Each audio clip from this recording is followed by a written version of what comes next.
My name is Tamara Bergstrom. I live in Brooklyn, New York.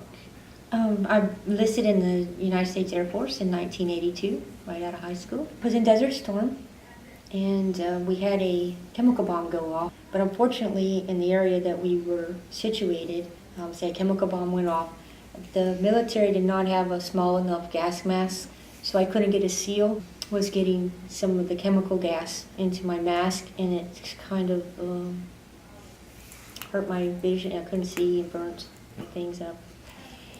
And I was treated well, and they rinsed out everything, and I thought everything was okay. And I was actually stationed at Hickam, Hawaii at the time. So when I went back to Hickam, I was back on base, and I'm driving to work, and I lived on base, and I was just pulled out of a stop sign, just rolling out.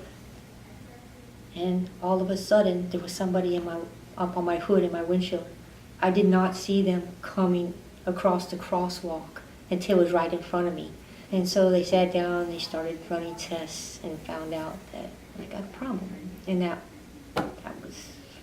I wasn't worldwide qualified anymore, so they started the process of medically retiring me. It took me a few years to make that decision that this is really something that I would like to use as another visual aid to help me kind of maintain some sort of independence and mobility, because my ability was being challenged severely. I was getting hurt. I was, and some near-death experience. I swear, I'm hit by cars.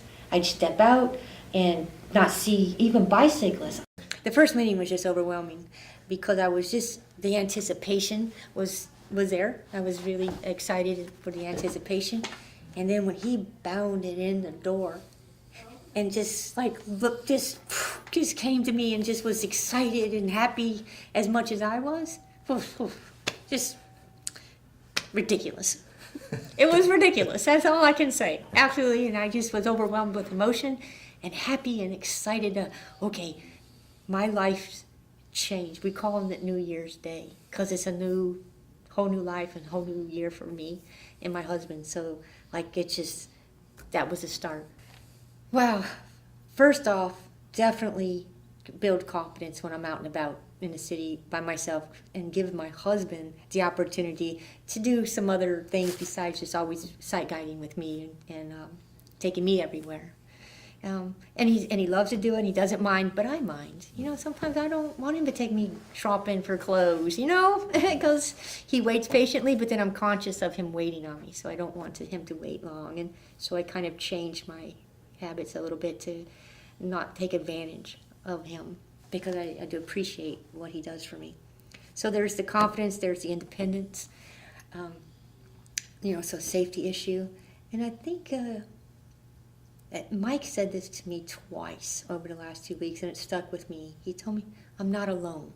Because sometimes I feel isolated because people can't just enter my world and don't understand. Like I say, either they overhelp me or they take my low vision as that I'm mentally deficient as well, so they'll kind of treat me like I'm, not capable, and that's so I kind of isolate myself a little bit, and don't want people to know, because I don't like the label, and I don't like to be treated.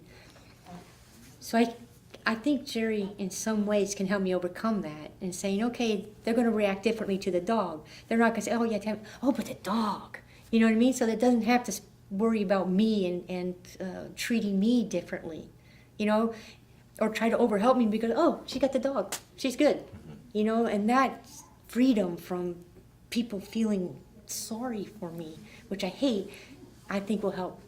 I don't know if that's just a byproduct and maybe it's an expectation that's not real, but that's how I feel at the moment, that I can see as a great thing for me.